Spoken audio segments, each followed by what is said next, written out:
दिनै जों alternative party of Bodoland एबा एपिबिनि बिजनि डिस्ट्रिक्ट कमिटिखौहाय गजेन गयारिखौ आफादगिरि आरो नरेन चन्द्र रायखौ गाहाय नेहाथारि हिसाबै लानानै गासै सा 40 सोद्रोमाजों गोख्रोङै दाफुंनानै लानो हाबाय।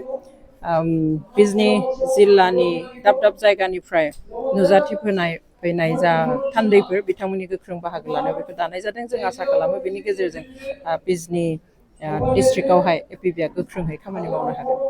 फैबाय थानाय बिसागनि खुंथायनि थाखाय एपिबि राजखान्थियारिया दिनैसिम माबायदि थियारि? जोङो बिसायख'थिनि थाखाय थाम थिम जाथ'वाखै। जोंनि एपिबिनि दिनै सानथामसो आगोलाव जोङो दानथाम जाबाय। बे दानथामाव जोङो सारा बिटिसिआवनो जेसेबां जोंहा डिस्ट्रिक्ट कमिटि बा बेबादिहाय ब्लक कमिटि, प्राइमारि कमिटि, बुथ कमिटिफोर दंमोन जों बेफोरखौ कमप्लिट खालामनो नागिरग्रोदोंमोन। बेबायदिनो जोंहा दिनै दाफुंनाया जाजोब्बाय। ओमफ्राय गाबोन जोंहा सेन्ट्रेल कमिटियावहाय मोननैसो विं जोङो कमप्लिट खालामनो गोनां दङ। गाबोन जोंहा क'क्राझारनि हेड अफिसाव बे दानाया जाफुंगोन।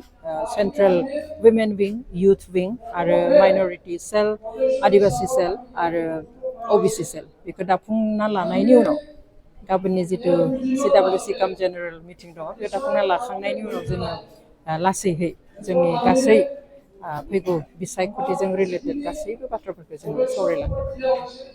जेब्ला एपिबि राजखान्थि हान्जाखौ दाजेनदोंमोन, गुबैयै एनडिएफबिनि प्रब्लेमनि थाखायनो बेखौ सल्भ खालामनो बिथांखिजों दादोंमोन। बेहाय जों समाजारि बिजोंबा माखासे बेरेखा हान्जानिफोरा एनडिएफबिनिल' थाखाय दानाय राजखान्थि हान्जायाव गुबुन हारिनि सहाय मोननाय नङा होनदोंमोन। नाथाय जों नुनो मोनबाय थादों गोबां गुबुन हारिनिबो हेफाजाब होदों। बे बेलायावहाय मा फोरमायगोन?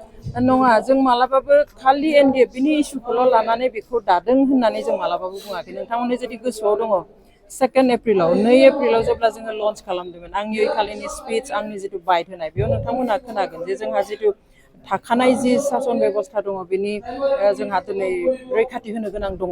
जोंनि यां जेनेरेसनफोरखौ रैखाथि होनो गोनां दङ। रां आरो नंखाय बुंनायनि सायाव जोङो राजनिति खालामो बेफोर खोथाखौ जोङो बुंखानाय जादों। बेयाव इसुआ एनडिएफबिनि थाखायल' नङा। नंगौ जे एनडिएफबिनि एक्स एनडिएफबिफ्रा बेखौहाय दानानै होदों। बिथांमोनहाबो मोन्थाय दङ जे थांनाय गोलाव सम 34 सम बिथांमोना बर' रायजोनि जौगाथायनि गावनि खुंथायनि जा सिमां नुदोंमोन गासैबो बिथिङाव जौगाथाय लाबोनाय, खामानि मावनाय आरो उदांस्रि मोनहोनायनि जितु सिमां नुदोंमोन बेखौ दिनै एकर्ड जानायनि उनाव बिथांमोनहाबो सोरखाराव बाहागो लानानै मावनो मोननायनि मोन्थाय दङ आरो बेखौ जा सिमां नुदोंमोन बे सिमांखौ जाफुंहोनायनि बिथांमोनहाबो मोन्थाय दं। आरो बेबायदिहाय बेखौ जों मोनो खालि एनडिएफबिनि इसुखौल' लानानै नङा। एनडिएफबिनि इसुआबो डेफिनेटलि बेयाव दङ। नाथाय जोंनि बे बिटिसि हालामनि जोंनि जि अबस्था, जोंनि इयुन जोलैफोरनि थाखाय जों दिनै एसे खोमसि नुहरदों इयुनखौ।